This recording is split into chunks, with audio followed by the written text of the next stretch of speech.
Self-love is the new sexy, the podcast devoted to helping you overcome life's most painful and stubborn challenges so you can feel great, have more energy, and live stress-free every day. To reach your full potential, simply work with the powerful spiritual principles that are readily accessible to everyone. It's easier than you think, and on today's show, W. Mark Watts is going to show you how starting with self-love is the key to joyously and harmoniously making that happen.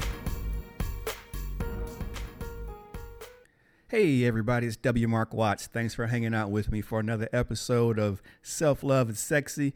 And in today's episode, we're going to kind of get into it and get out of here today fairly quickly and cleanly. But today's episode is I want to give some examples of self-love directly from my life, because oftentimes when I speak with people, that's one of the first things that they ask me, like, what does self-love mean? What does it really mean in my life? Give me some examples. So I think it's important, especially early on in the show, to give some real life concrete examples of just what self-love looks like on a daily basis. And again, self-love is all about doing things that make you happy, doing things that satisfy your soul, doing things that help you move toward your goals, doing things that just really feel good when you think about it, that bring a smile to your face, that are, of course, positive and, not life-threatening to anyone else, including yourself, but things that really are in concert with who you are as a person.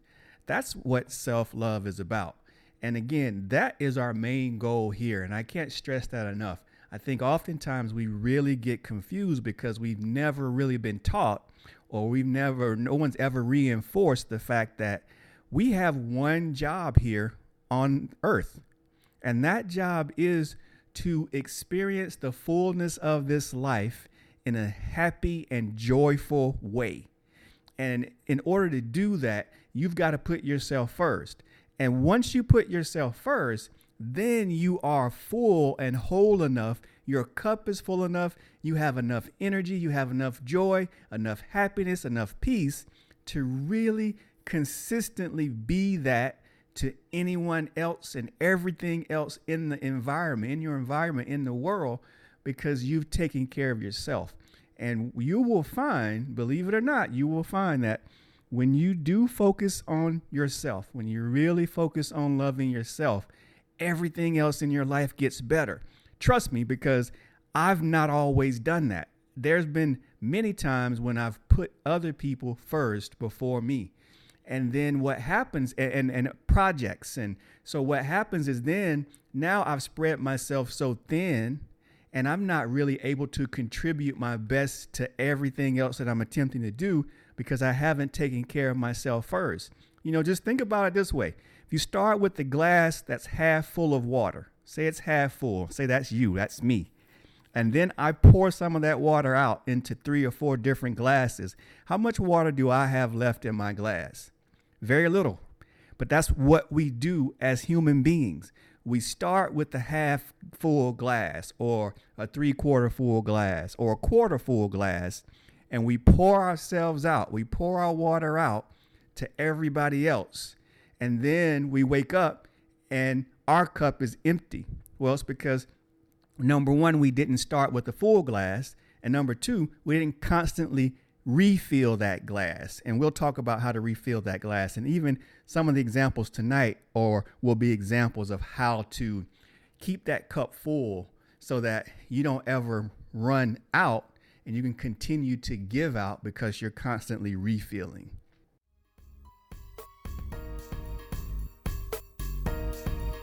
We hope you're enjoying today's show. If so, please take a moment to show your support for the show by leaving us a 5-star rating and review on iTunes.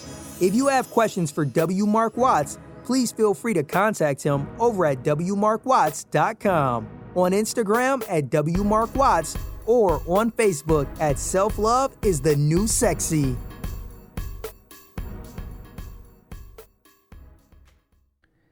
All right, so let's go ahead and jump into some quick examples of self-love in my life, or me loving myself.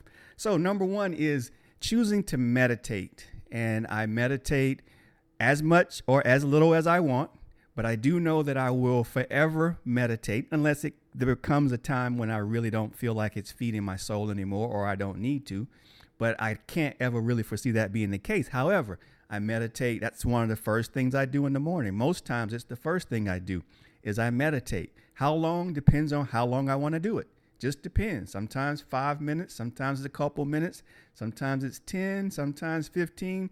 Kind of depends on how much I feel that I really need that morning. What's my spirit talking to me like? What does it feel like I need to do? That's what I do. And then oftentimes I'll do it before I go to bed as well. And then I meditate some during the day. Meditation doesn't have to be something that's 30 minutes or an hour long. Meditation can be a minute. It can be 3 minutes. It can be 7 minutes, 10 minutes. There's no rules to meditation. What feels right for you is what you should do. So I meditate. That's one way I love on myself. It makes me feel good. It helps me stay centered. It allows me to focus better. It allows me to feel good. Again, I want to emphasize that. I can't emphasize that enough. What makes you feel good? That's what you should do. So another example of me loving myself was this past weekend was Valentine's Day weekend. And even though I did not have a date and I was not dating out with anyone in particular, my sister was calling me and texting me on the weekend. And so I did not answer her text and her phone calls because I wanted alone time. I wanted to do things that I wanted to do. I wanted to watch some movies. I wanted to work on some of my professional projects. And I wanted peace and quiet. I didn't want to talk to anybody. So I had the choice to respond to the text and answer the phone calls, but I chose not to because I wanted that time for myself. And it's okay for me to want that time for myself. Why? Because I'm filling my cup up. Having that silence, having that time alone, unencumbered by anybody else's conversations or wants or intrusions is what I wanted to fill my soul this past weekend. So that's what I did. I take that time to fill my soul, and it doesn't matter what anybody else thinks about it or what they want because there was no emergencies. I just wanted that time for me. So I took that time for myself because I wanted to love myself. Another thing I do is exercise. I love exercise. I've been active since as long as I can remember. And so that will always be a part of my life. My exercise regimen has changed and shifted over the years, but it's still a part of who I am. I feel good. I like to move around. And now as I get older, I feel better when I move around because I do spend a fair amount of time sitting down. So I make a point to get up and move around and stretch my body and stretch my legs and just increase my heart rate so that my lungs get a chance to expand more and more. And exercise, it's been proven. This is, you can look this up anywhere you want to. It releases all of the chemicals that really make us feel good. And our body's designed to move. So exercise is will always be a part of my life that I really enjoy, really makes me feel good. Really, it's really consistent with who I am as a person. So it's good for me on so many different levels. And also things that I do like studying. I'm an avid learner, so I will always learn. So I'm always looking to learn things. I'm always looking to read more. I'm always looking to listen to people talk about things. And I'm a big observer of people as well. So I watch people who are really into what they're doing because I'm always looking for another way to get better, another way to improve, or just learn something new to me. Like, for example, tonight I'm watching a show on TV about volcanoes around the world because volcanoes play an intricate piece in the formation of life on Earth.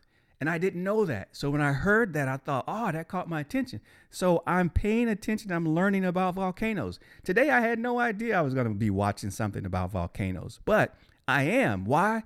Because it feeds my soul. It's something that I want to do. It enriches who I am. And it doesn't matter if anybody else thinks it's a good idea or not. I don't care. I'm going to take this time for myself and I'm going to do it and I'm going to enjoy doing it. And again, that's the other piece of it is do things that you enjoy doing, really focus. I mean, now, especially as I've gotten older, I tend to do things that I really want to do and really like doing it. If I don't want to do it, guess what? I am not going to do it. I've spent some time in my life doing some things that I really didn't want to do because I felt like I should do it for this person, or I should do it for that person, or I should do it because it's right. Well, now here it goes. Here's my test. Does it feel good? Does it feel right to me? If it doesn't, I don't do it. If it does, I do it. That's my very simple test.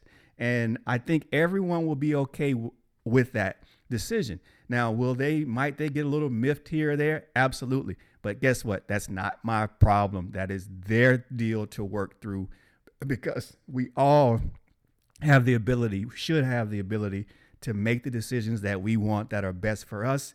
And everybody should be accepting of that, because that's what really makes this thing work well, is when everyone's comfortable doing what they want to do and happy doing what they want to do. So I'm going to close with this. So, those are just some examples of the things that I do in real time in my life today, right now. But I want you to really look at your life and think about what things really make you happy. What hobbies, what goals do you have? When you think about anything in your life, it could be spending time with someone.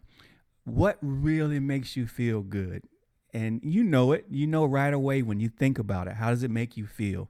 What are your thoughts? What images come to mind? Those are the things that you got to fill your life with more of, because that's all that self-love really is. And those things. Don't be afraid of what makes you feel good and what you want to do in terms of your profession, your entertainment, your free time, your curiosity, all of that stuff. Think about it. And we've got to really spend time doing that. A lot of times we take for granted that life is just going to show up happy for us and everything's just going to be simple and easy. It can be, but it takes some thought and it takes some intentional efforts. And you really have to go toward those things that you really want to do. Because if you don't have a plan for your life and you don't focus on the things that you want to do and being happy and loving yourself, it's going to be more difficult for anybody else to do that for you. So that's all I have for you today. I hope that this helps you and gives you some concrete examples. And if not, shoot me a note, leave a comment, let me know. And I'll give you some more examples, and we can continue this dialogue as we go along down this journey on self-love is the new sexy.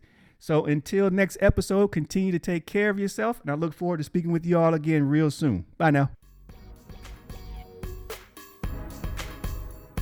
You've been listening to Self-Love is the New Sexy with W. Mark Watts. If you enjoyed today's show, be sure to tell a friend.